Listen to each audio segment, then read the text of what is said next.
right now, and this is my organization, Inside Wisdom in Action. I'll say a little bit more about that later. But Mussar for resilience and moral courage is not a new thing.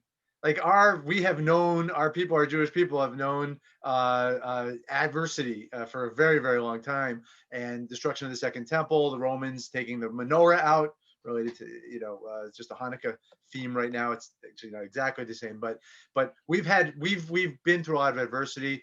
There's a notice for the cholera epidemic of 1849, 1848. If you look at some of the posts from that time, it's very similar instructions they're getting then as we're getting now.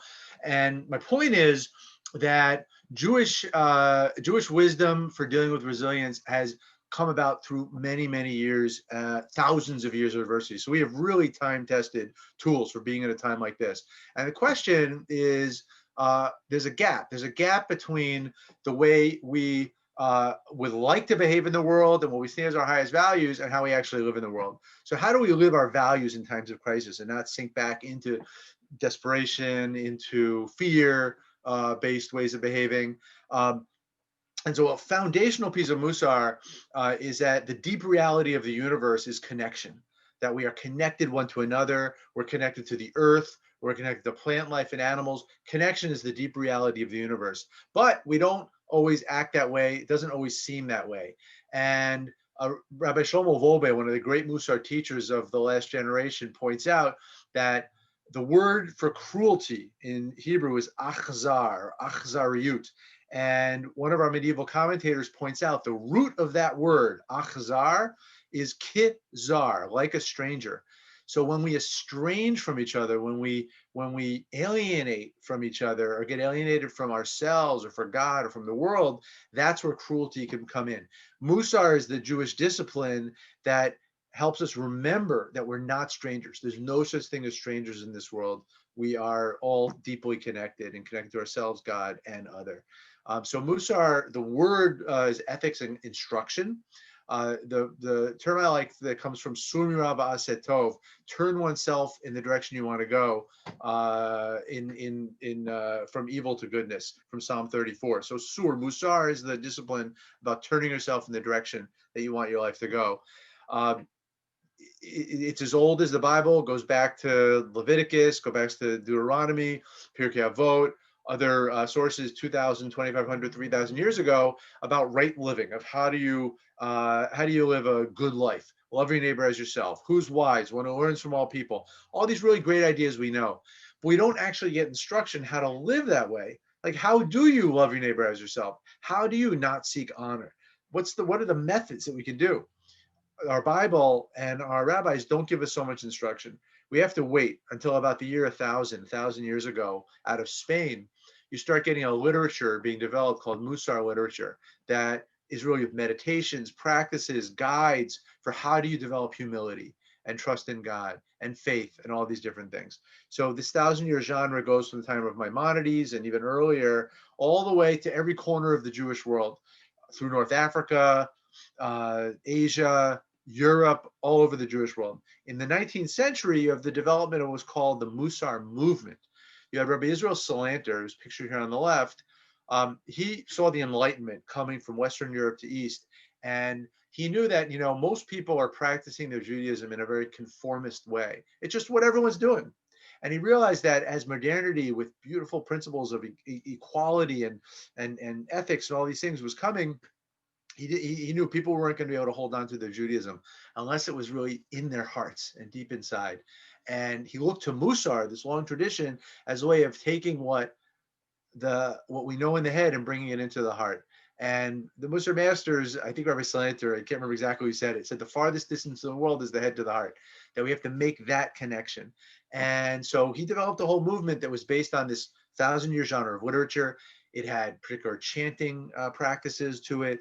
It had ethical action practices to it, and it became a whole thing. And it spread throughout the yeshiva world at the end of the 19th century, 20th century, and became a movement that was very much decimated by the Holocaust, but is still alive and having a revival both in Israel and also here in North America, thanks to Alan Marinis, the Mussar Institute, and others. The Mussar is based on a principle, something I've learned from Alan Marinis, that we each have a personalized soul curriculum, every one of us. We're in this life for 120 years, hopefully, and in our bodies, and we have a soul curriculum that has certain challenges and things we're trying to achieve and overcome in this life. And we're all made in the divine image to shine that divine image in the world.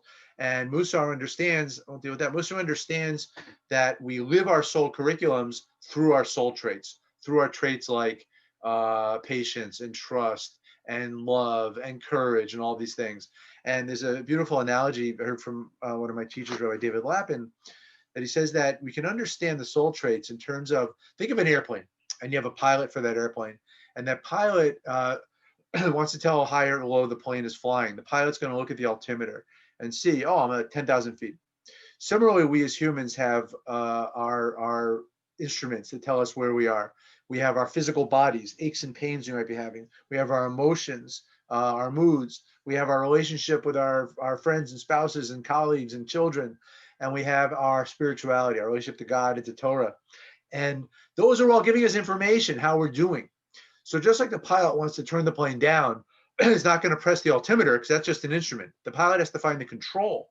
Similarly with us, if I get in a fight with my wife about, I don't know, not doing the dishes or, one of the many things we might get in a bicker about, I don't press on her. She's just giving me information. I have to look inside me and I have to say, what's going on with my responsibility? I said I was going to fold the laundry this morning and I didn't. Or my sense of order and organization, or all these different traits I can look at inside. Those are our controls. So just like the pilot would hit the down button, I'm going to look for my traits. So Mussar is really based on understanding the traits on our soul curriculum. And one last piece, one of the great Mussar teachers of the early 20th century makes an analogy to a wheel. And he says that we really only know how to grow spiritually once we're out in the world and we're taking leadership and we're in relationship and we're trying to do things. And he says it's like a wheel that has all these spokes. Each spoke is a trait: humility, patience, anger, trust, all these things. And we have to know, as that wheel is turning, what trait is being called on at that moment. Because, and you can imagine a wheel with it hitting the ground, if that spoke is too long, that wheel's not going to turn, or it's going to be a bumpy ride. And so if I'm, for example, I'm trying to organize something in my neighborhood around something, political or something happening in the neighborhood, but I take up all the space, I'm like, my humility spoke is way out of line and I'm not listening to anyone and I'm the one who wants to make all the decisions. Well, that wheel's not going to turn. I'm not going to be very successful. I feel like, okay, I got to pull myself back in here and be right sized. Similarly with patience, I might be overly patient for a situation that's really calling on righteous indignation and standing up. So all these things are basically saying in Mussar, there's not always a good trait and a bad trait. It's what's being called on at this moment. And the practice is getting to know these traits over time. So I'm going to stop share there. That's a very brief overview for folks who don't know and a little reminder for folks who do. But that's the background. So I could say, I'll stop for a second, and then I can say more how I got into it. But Rabbi, I want to just see if there's anything else you wanted to say. Or No, that was a terrific introduction. I'm sure it went really fast for a lot of folks, but in just the first few pages of your book, you go through this in a way that will make it very clear for those who are still having. Wow, that was so fast. I'm in shock just trying to deal with it. Right, so it's right there. It's right there in the beginning of the book, and an explanation, and it fascinates me how Mussar is making a kind of a resurgence and comeback as well after being nearly decimated, as you said, during the Holocaust, because the centers of the learning about Mussar were in Europe, of course. Absolutely. So, you want to say a little bit about your personal journey to Mussar? Yeah, let me just say how I got into it. So I was doing community organizing in the Boston area. This is in the 90s, and I was working for the Jewish Community Relations Council here.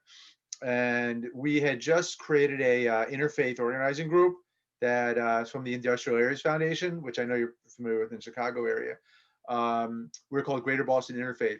And what I was finding was my job was often to pull out Jewish texts to be used in different progressive social justice situations. And I was getting frustrated with that. Like it felt superficial to me. And I felt like there must be deeper wells to draw from here that in doing the work of social justice. And I was really inspired by my Christian colleagues, particularly my Black ministerial colleagues, at what I really saw in them was a deep faith, and how that faith was so connected to their gang violence work or other work that they were working on.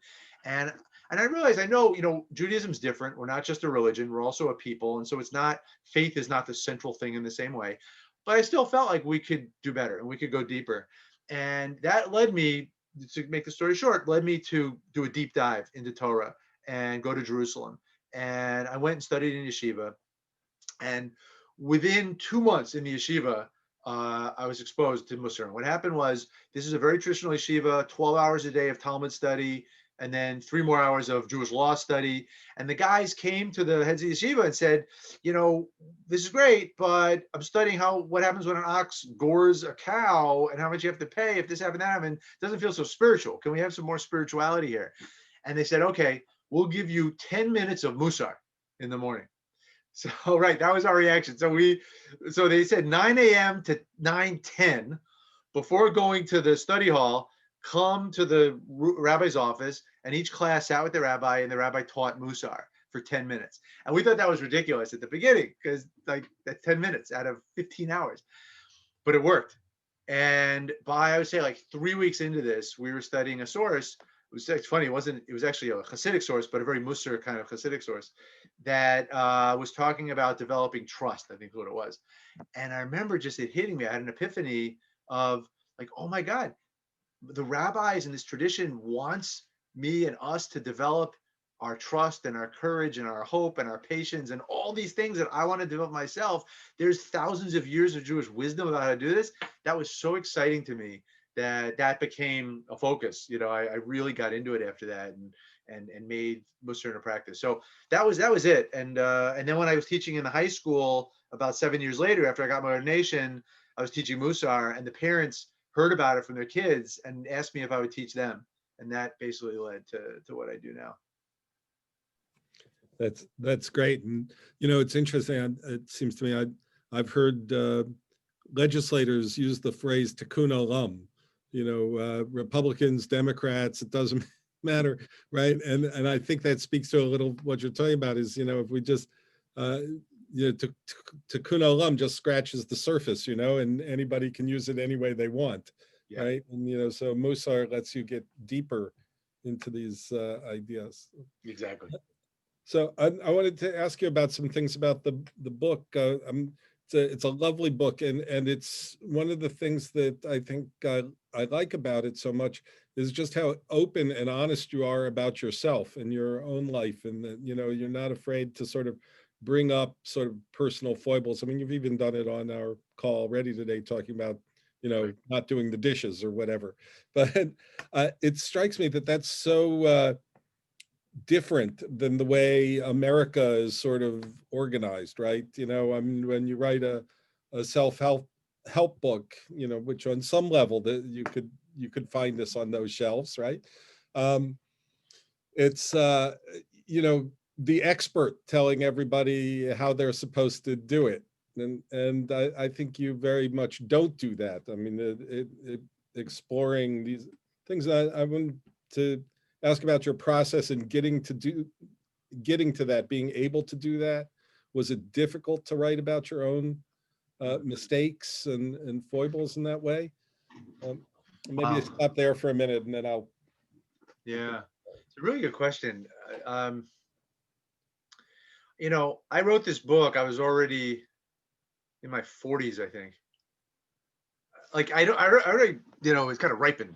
I don't know if I'd be that open about my foibles if I was like in my early 20s, Yeah. and doing it.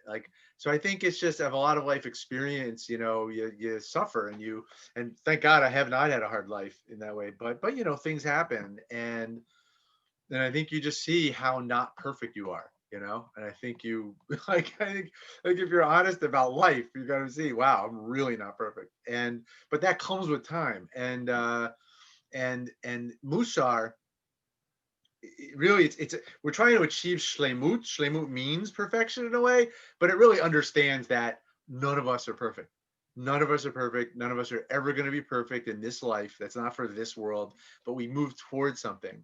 So to write a book about spiritual growth from a Jewish perspective and not talk about the foibles and the broken places and the imperfections would be not true. It just would be not, I don't think it would be such a helpful book. I think it's in that humanness that we find that God, I think we find God in those places.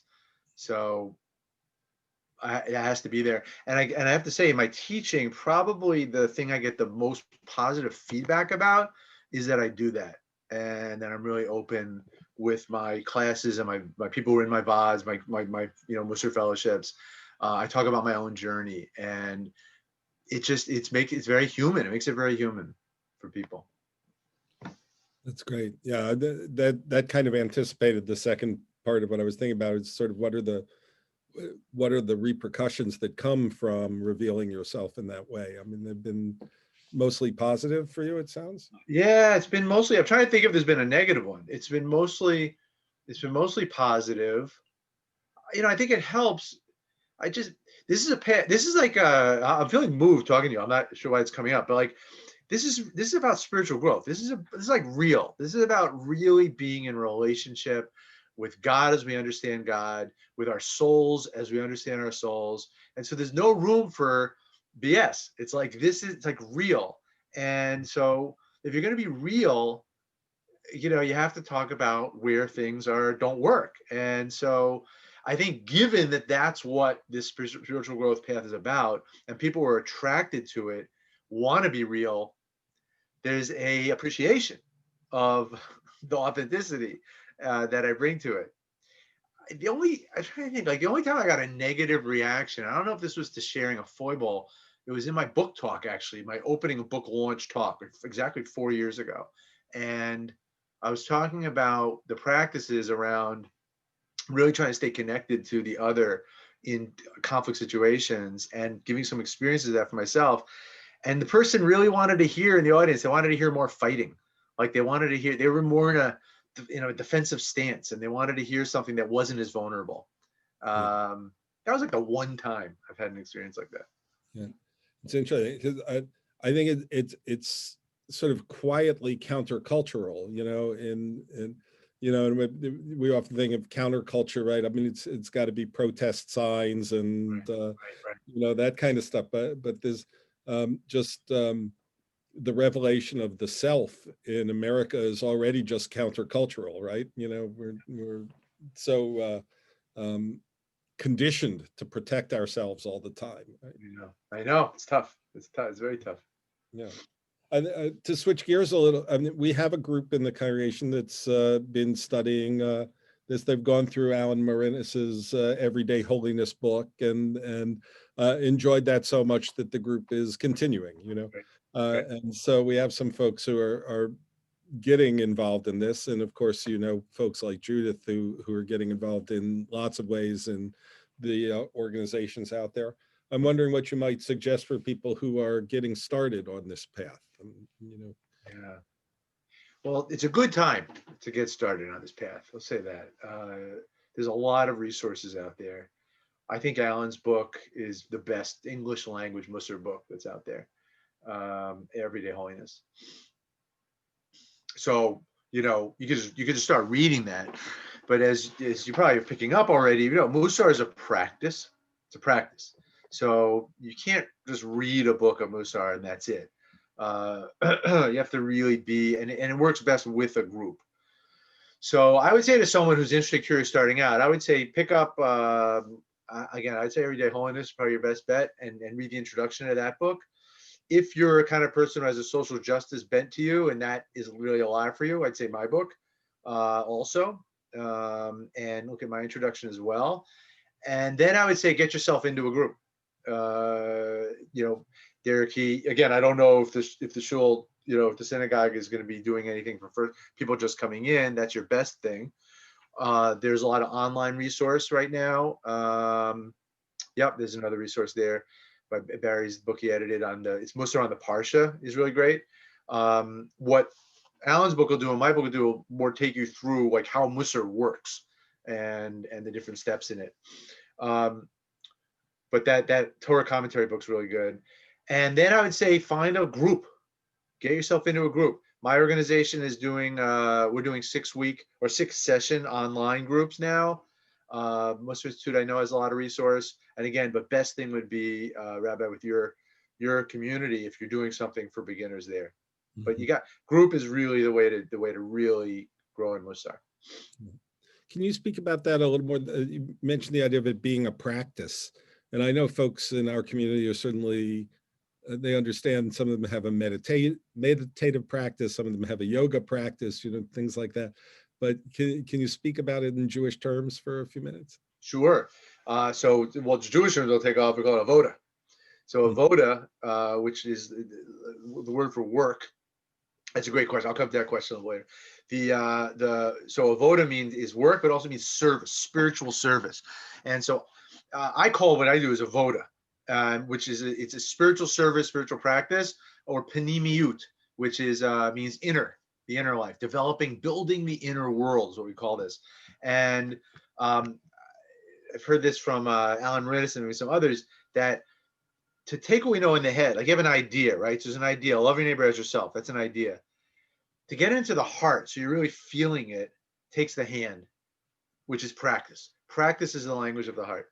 So you have to take something from the head, bring it into the heart. That comes through repetition. It comes through embodying things, like chanting them. So Mussar, Rabbi Salanter, his major innovations in the 19th century was a practice called hispilus in Yiddish, or hitpa'alut in Hebrew, which means fervent activating oneself and one's emotion. And it was a form of study of Torah. And so you study a passage. So let's take something from Pirkei Avot, like or let's just take love your neighbor as yourself. We'll just take that. And you would take it and you would study it. You would study it like you study any piece of Torah in a Torah study. Like, what does that word mean? Why? What does yourself mean? Why? You'd study it intellectually. But then you would think, how does this relate to my life? Like, where am I? You'd make it relevant to you. You think about that. And then you would chant it. Then you would, you would create it in a kind of a musical thing. Love my neighbor as myself. Jude and I have done a lot of this stuff together. But love your neighbor as yourself. Love my neighbor. I'm loving my neighbor. I'm loving. And you do a repetitive chant, some way that it evokes emotion. You feel something. And when you feel it and you're thinking about it then it really impacts you. And that's a practice. That was a classic Mussar practice from the 19th century. Another practice is a small challenge you give yourself. It's called the Kabbalah, which is not related to the mystical Kabbalah, but it just more means something received. You received it from your teacher on you as a challenge. Nowadays, we more come up with them ourselves. And for example, a Kabbalah, so when I was practicing patience, that was my trait. And the way we do Mussar is you do a trait for about a week or 2 weeks or a few weeks, and then you change to another trait. So I was practicing patience, and my children were young, and it was when I had to get them out the door, and I had to get to work, and it was very stressful because they wouldn't put their boots on, they wouldn't do all that, but I had to get to work. So for that 15 minutes a day when we were at the front door, like trying to get out the door, that was my Kabbalah, was for 15 minutes a day while I'm getting my kids out the door, I'm going to practice patience, and I'm going to stay connected to them, and I'm going to remember patience. And so small challenges like that are also practice, because we do it daily. We do it every day. We make it regular. And there's more, but those are a couple of examples of practices that we do regularly to open up our heart to the ideas. So we live the ideas. Thank you.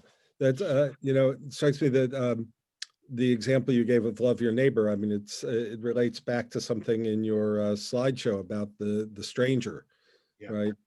About being estranged from each other, and treating other people as strangers, right? That love your neighbor as yourself. If you choose to read it this way, is recognizing that the stranger is you, right? That we're all yes. One, right? So that connection's really deep.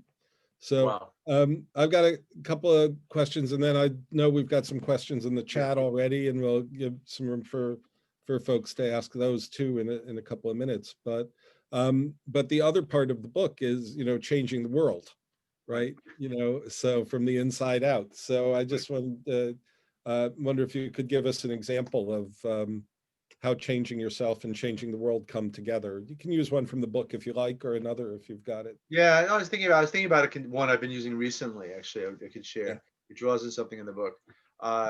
So the book is about, the book is a manifestation of something broader, which is the idea that we're really walking one unified path of inner and outer change.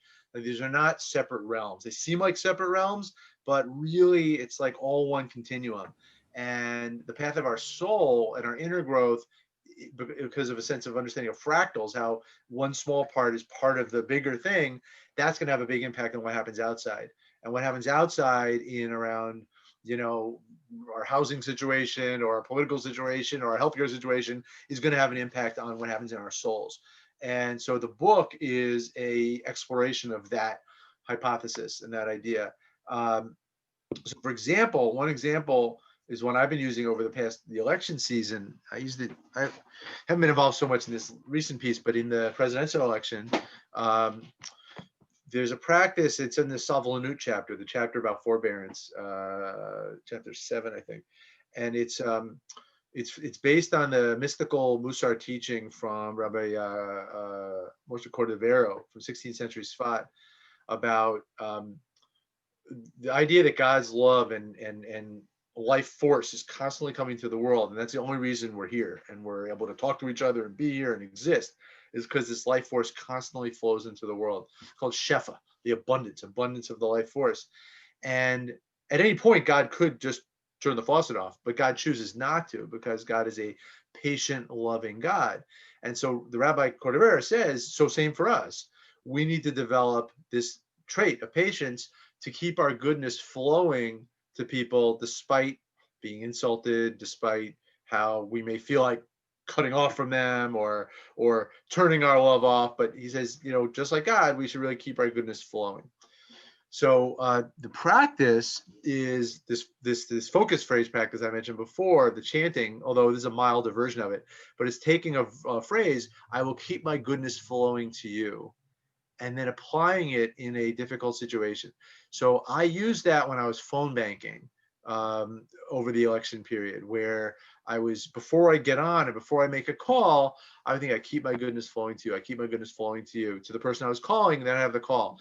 And especially if I had a hard call where someone got mad at me or whatever, like, that happens, or it was not the political party that I was calling about and there was someone else and they yell at me. I would say this, I keep my goodness flowing to you. I keep my goodness flowing to you. And it enabled me to stay connected. And in phone banking, you get off the phone quickly in that situation, but it enabled me to stay grounded and come to the next person without getting all, having to take 10 minutes, to kind of ground myself again. It's like, keep my goodness flowing to you.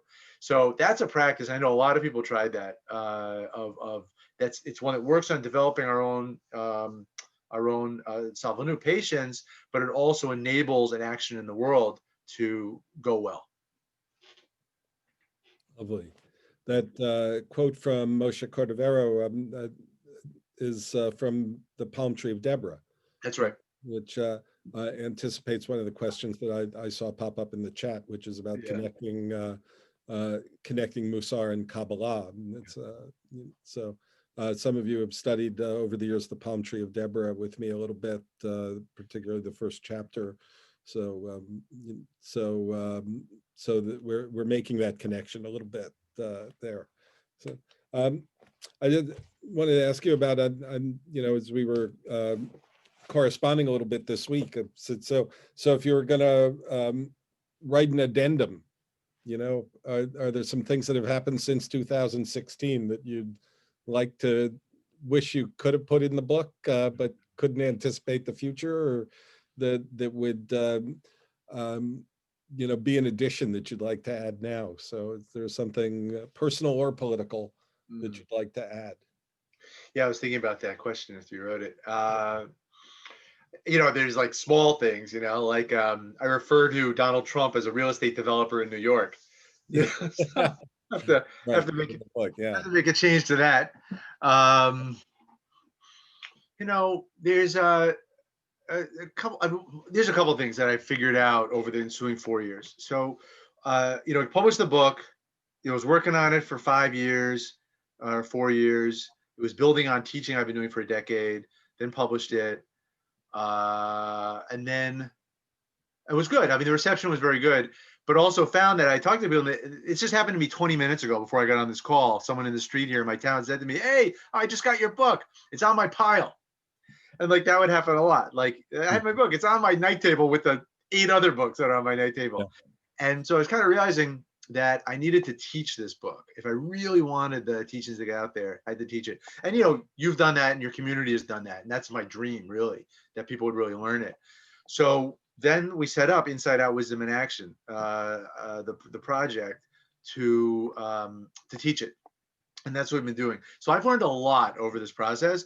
So I'd say if I was going to do the book again, or in a second edition, if that ever happened, it would be I would put in more what I call a meta narrative, like more about like really build on some of the things that are in the introduction about Lurianic Kabbalah and the idea of the unity of the world and the oneness, and then we're the shattered vessels, and we're repairing that, and I flesh out more how Mussar is a process of that, like a mystical Mussar type of process of bringing together. There's two streams, I think, in Jewish spirituality in general. And I'd love to hear, Rabbi, your thought on this too.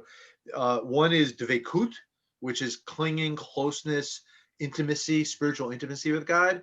And that's generally what the Hasidic world emphasizes. And then there's shlemut, or wholeness and integrity and living in alignment. And that's really what Mussar emphasizes. And what our project does, and I think this book is really holding out, is both of those and really interweaving both of those. And so I think I'd be more explicit about all that and flesh that out some more and run it through the different chapters. And then the last thing I'll say is I would just include more examples of that aren't my examples. A lot of it is this is how it played out in my life, and I share that. But now, 4 years down the road, there's a bunch more examples of people trying these things out, of using these practices, and I would include those. Like, just for example, a colleague of mine in New York, who's in one of our leadership cohorts, after George Floyd was murdered, did a thing called 40 Days of Tshuva in Brooklyn. And every day leading up to Tisha B'Av for 40 days, people gathered there and they talked about racism that they noticed in their lives. And then they blew the shofar, and then they all screamed. They just let out a cry to the heavens.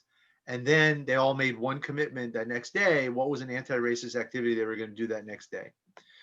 I thought that was a very powerful example of taking Jewish spiritual practice and the idea of crying out in prayer and shofar and having a group and really bringing it to the public square. So I would include things like that in if I was going to do this again. That's a remarkable example, I think, and it's yeah. I mean, for me, it was the palm tree of Deborah that first sort of I saw as this kind of nexus point between the sort of a Jewish spirituality and a Jewish action in the world, and that unfortunately those sometimes devolve into two separate camps, in Judaism, right? So Cordovera was my first entry into that. And I've been convinced that a good translation of The Palm Tree of Deborah is a best-selling book, but it's easier said than done. Yeah, yeah, it does. Right. That it is a foundational. I can see that by that. Right. So, which gets us to some of the questions perhaps in the chat, that because the first one that I saw was actually about how does it relate to Kabbalah, and I think you've talked about it a little bit already. I mean, so the connection to works like that. You talked about Lurianic Kabbalah and how you'd bring it more to the forefront in the book. So maybe make that just a little more explicit for folks who are listening today. I mean, some of you have studied Kabbalah and Luria, with me or with others. So, some of that sense of the shattered vessels and those kinds of things. Yeah. So I'd say so what I just described, I think, is the way it relates. That it's what Kabbalah is, again, to totally simplify and be reductionist, it is really a lot about the intimacy and the intimate experience of the divine in our lives. And then that gets popularized and brought to the masses through Chassidut. And Mussar, not Mussar movement right now, but when I say Mussar, Mussar, the whole like long stretch of Mussar going back to the beginnings of Judaism, is about this wholeness and alignment. And again, speaking in some ideal terms, ideally, one would touch that intimacy of the divine reality and the reality of the oneness of the universe, and then just not be able to behave any way but like a mensch. You have to be able to touch that. But it's like doesn't work that way. Like we have those experiences and then we come away from them, if we do have those experiences at all, and then we come away from them and it's like, okay, it's like life as usual.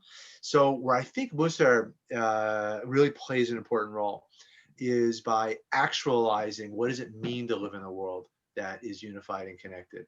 What does it mean to live in a world that really has one divine Shefa coming in, and we understand that we're in shattered vessels, but we're going to live in a way that repairs those vessels. Mussar gives us very practical tools for doing that. I saw too much of that kind of separation that you talk about in my own, yeshiva life. I went to a very intense avoda, like spiritual practice oriented Hasidic yeshiva, and I just saw guys who were very, very deeply spiritually connected who were just behaving really poorly with their wives and with other people. And so we need these things together to be able to actualize the promise of what we actually get in touch through Kabbalah. Yeah. Yeah, it is this, moving from the head to the heart kind of is a big part of it, I think, right? I mean, because, we've talked a lot around here about, to use a good head word, panentheism, right? The God that is, everything, right? That we all exist within God, that God exists beyond the universe, is the universe and beyond the universe, right? And if you understand that concept, then pretty quickly you get to a place where to hurt somebody else is to hurt yourself, right? So that it's very, which is a very powerful idea. And then somehow going from the head to the heart, right? We still manage to do things that hurt other people, even knowing that you're punching yourself in the face. Right. So that's the trick, right? And that's where the practice comes in. That's practice. It's so much about remembering, right? Because we become czar, we become stranger to ourselves. So we're punching ourselves in the face, but we're so alienated from ourselves. Yeah, that's the practice to keep reminding about that. Yeah. So. I would recommend, before we see the other questions, I just want to recommend my colleague's book, Judith, Rabbi Micha Berger as well. Just a really great book called Widen Your Tent. Widen Your Tent. And it's an exploration of Rabbi Shimon Shkup's worldview about that we expand the eye. We have the eye and we have to have self-care, but our eye really needs to include God, other Jews, the world, the planet, and he lays out a really beautiful picture of the way you just described of that whole unity. Yeah.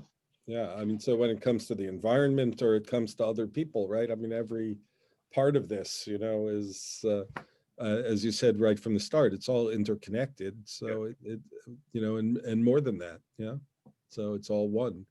So some people might like to have some live questions. I'll just Evie asked a question, which is a question that I'm sure you've heard. I hear pretty frequently. So which is this a religious thing? How is Mussar different from just living a general ethical life, right? It says, isn't it okay for me just to be good? Yeah, it's a good question. So Mussar, and again, I'm going to be relating to my colleague and friend Alan Marinas here because he talks about this a lot. Mussar is not a self-help. What Mussar does, Mussar is about holiness. Mussar is about living a life of holiness, and it uses the midot and it uses what we call self-help and these kind of things as a tool towards holiness. So the end point is different than secular self-help or secular ethics. Now, what does holiness mean? Let me just say one thing, Vanessa. I would, if you could put in my Inside Out Wisdom in Action .org website. That's actually, I'd rather people go there because then you can find out more about the organization and the book. Thanks. So the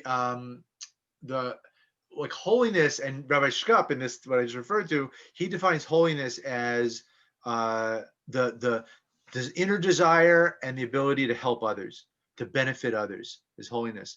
And so we're trying to develop that ability to imitatio Dei, to walk in God's ways and live that way. So, like maybe it's just at the end point that it looks different, but the whole kind of the telos, like where it's going, is different than I think secular humanism or secular ethics. Even though secular ethics are a good thing, it's just this is going towards holiness and deep interconnection and a sense of oneness and benefit of others. I do think of it as a path among paths, right? I mean, it's certainly not the only path or the only way for all people to get to this sense of interconnectedness, but it's a time-tested path that works, right? And so, and that sounds worth following. Yeah. And what I love about it, I mean, for me, it's bottom line really in a lot of things for me is, does it make you more of a mensch? Like, is this philosophy or is this whatever you're doing, are you more of a mensch? Are you treating people better? Are you doing these kind of things? So that you can go back to the secular humanism with that. But it makes that bridge between these two worlds. Yeah, nice. So a question, maybe this is not exactly your field, but you've probably got some experience with it. Does the Mussar tradition have any parallels in other religions or philosophies? Oh, yeah, I mean, because it's so universal, again, it's not, you're right, it's not my field, but yeah. I've done some research into this, and there is that, yeah, in Islam there's like a whole school and body of wisdom and around character traits and what you do around character traits.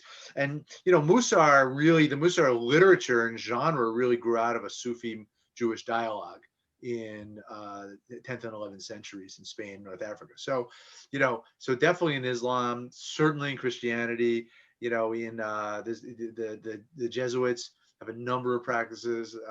They're around the discern, I think, is one of them. There's a number of things. I'm going to get the names wrong, so I'm going to say them. But there are definitely practices there. I'm not as familiar with Buddhism or Hinduism, but yes, there are parallels to these things. Yeah, I think there are definitely parallels in Buddhism and Hinduism too. Sure.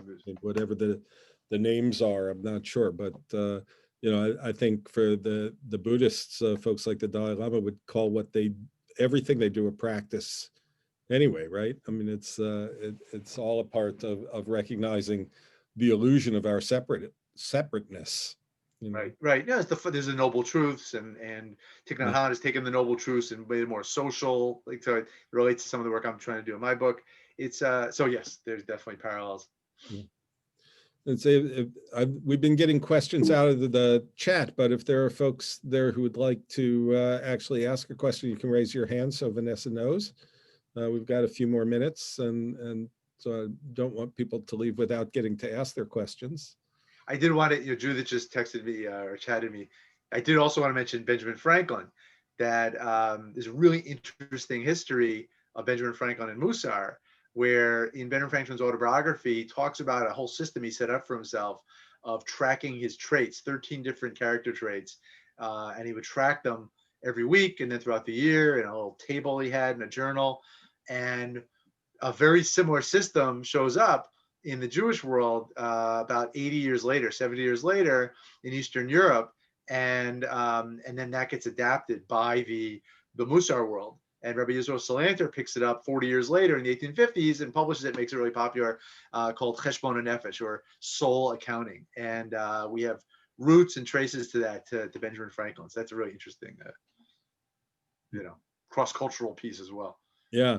And Franklin was pretty interested in Hebrew literature in some ways. I mean, I think there's maybe just anecdotal, but that he actually suggested at one point that the national language of the United States should be Hebrew. I've heard of that. Yeah. Yeah, that we should reject English because it came from the monarchy, and go to something that would be better. Right. Okay.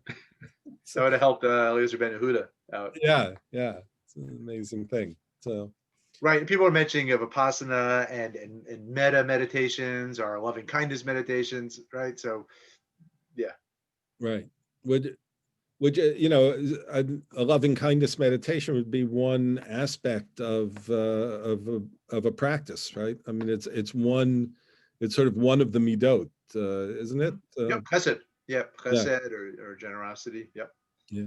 For Yeah. those who might not know, Ashley, in our religious school, we have a midah of the month in our religious school, so that each month we talk about a different midah. When we were meeting in person, we could do that in a kind of a group setting and have kids, even very young ones, talk about how they've practiced patience, for example, in the last week, and always got some good stories from from the kids about different things.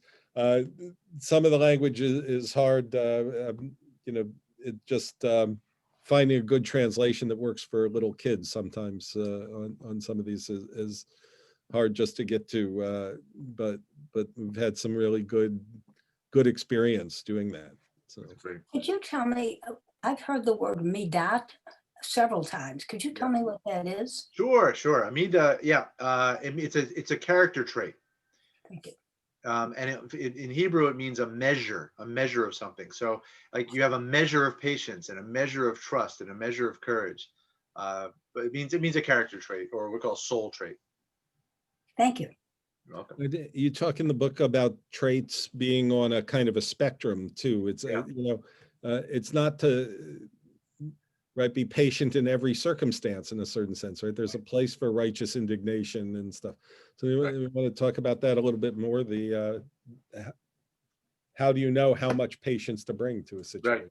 Well, so I want to come back to that, the wheel with the spokes that I showed before. That's how you know. Like, what situation am I in right now? What is this external situation calling on me right now to show up? Hineni. How do I need to show up right now?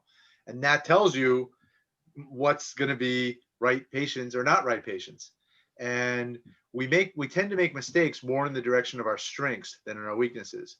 So if your go-to is you're a great listener and you're amazing at listening, you're going to tend to always go to your listening skills. But there could be a time where you need to actually speak up and stop listening and like move forward. But you're only going to know that by what is really being attuned and attentive and aware to what's the situation calling on me right now. Yeah. I don't remember if this example is actually in your book. I think it just comes from all of our lives, right? Is being in a place where someone begins a sentence with, well, this might sound racist, and then they say something racist, right? That's the way it goes. If you have to begin the sentence with, this might make me sound bigoted, chances are it is, and so both in terms of what we say and also how we as the listener respond in that situation. Like you said, you may be a really good listener, but at what point do you say to somebody that's not okay to talk about, right? Right. So other questions? We've got about 5 minutes left. Yes, Marilyn, I have a Hey, Marilyn. question. Rabbi, thank you. This is wonderful. I'm definitely going to go get your book. But what I wanted to ask you is, in your book, do you talk about in Mussar giving another person space? How does that play into Mussar when you respect other people and you have to be a good listener, but you also have to give them space? Is that something that plays into Mussar? Well, sure. In a few ways. I mean, the most clear way is probably how we talk about humility. And we talk about humility being about space giving and space taking and being right sized in a particular space. And so there's a beautiful teaching. Again, I'm calling on Alan Maris a lot because he's such an amazing teacher.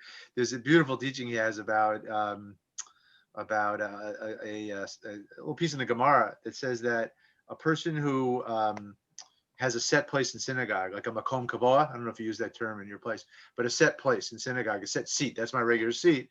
They say about that person that they're humble. After they die, they say that was a humble person. And Alan describes that. He says, why would that be humble? Because when you say this is my seat, you're also saying that's not my seat. You're saying I get to take space. Like I'm a human. I have a soul. I'm here. I get to take space, but I don't get to take all the space. I have to make space for other people. So the way we practice humility is understanding, okay, in this moment, in this situation, what's the space I need to take and what's the space I need to cede and give to others. And just that teaching alone, you can go really far with that in a lot of circumstances. Great example. Thank you, Rabbi. Rabbi, this is Gail Goldstein. I just wonder if you read last week the article that was in the New York Times Magazine about trees and about the interconnectedness of all the trees in the forest. It just so much reminds me of what you're speaking to, the universality of all plant and animal life. Yeah. There's a whole concept. I didn't see that particular article, but I know the Overstory and some of these other. There's a whole idea called biomimicry, which again I don't know that much about it, but it's a whole idea of looking at natural systems and from them getting wisdom about how we might organize our human systems. And so that would be one of those examples of like you look at how the trees and the interconnection among them and all that. What is that? We know tree is often a metaphor for a human, right? As we say that. Yes, of course, yes. So, so that would be one of those great examples. Yeah, and it's actually, the interesting thing is that as science progresses, they find, that's been my interest in modern physics too. Is it's becoming more and more spiritual. That's right. So this study of trees, you find out that that they have a communication system that's far more complex than anybody realized, and so that they are many trees in the forest, but they're one, right? They're interconnected, and so it comes back to metaphors like God is the ocean and we are the waves, and those kinds of metaphors that some of you. Speaking of physics, that reminds me of a book called The Dancing Woolly Masters that I read many years ago on the same idea. Sure, that's Gary Zukov, I think, right? I don't remember the author, but I remember the title. Yeah, I think so. So, yeah, I mean, this is, so lots of folks in lots of different ways are talking about this, but as physics starts to talk about things like the multiverse and different, different dimensions, it starts to get more and more spiritual in its application, right? Yeah. What, Rabbi, I want to say one thing that with that we, and these practices of Mussar, like, okay, how do we take that and actually live it? Like in the way you're now going to speak to your child today. Like that's why one of the things I love about the tradition. It just really brings it down. Yeah. Like it go really up here, these amazing ideas, and then just brings it practical. Yeah. And I just did want to invite people. I don't know, it looks like we have to end in a minute. Before we end, just to invite people, if you want to pursue some of these things, particularly as they relate to social change, I invite you to come to our website that Vanessa put up there, the Inside Out Wisdom in Action. And you can get on my newsletter. It's like just once a month. We don't inundate you with anything, but I'll have when different things are coming up, different learning opportunities, that kind of stuff. And you can see how this integration is actually playing out. We're really trying to live this now. I really want to thank you for coming and being with us this morning. We really appreciate it. It's I hope we get to see each other in person one of these days. And so I imagine that our paths will cross again. That's pretty likely. So I want to thank all of you guys for coming out this morning and being with us today. Vanessa, thank you as always for organizing and doing all of this Zoom work for all of this. I appreciate every part of it. So. It was absolutely fascinating. Yeah, and my husband was on for a hot minute, but the part about, doing the laundry, I'll have to take that out of the recording and send it to him you had me at that. I did want to make 2 announcements. Rabbi's Real Classics is at 2 on Tuesday, not at 4. And we've got more Hanukkah festivity this afternoon. Be sure to sign on. Read your book. Look, I put a bunch of stuff in the chat, where to go to the URJ, what is Midot. We do them at our camp, Olin St. Ruby Union Institute. Talk to your kids. I mean, it's really such a fruitful subject that people could discuss forever and ever. And it's just been great seeing everybody. My thanks to Judith Golden as well. Thank you, Rabbi Jaffe. And it's just great to see everyone. Great. And we'll see some of you at 4 o'clock for latkes, right? Yeah. For our online latke demonstrations. So see you Oh, then. wow. Only Happy Hanukkah, everyone. Happy Hanukkah. Happy Hanukkah. Thank you. Bye-bye. Bye. Happy Hanukkah, everybody. Bye-bye. Happy Hanukkah, Judith. Bye. Thank you.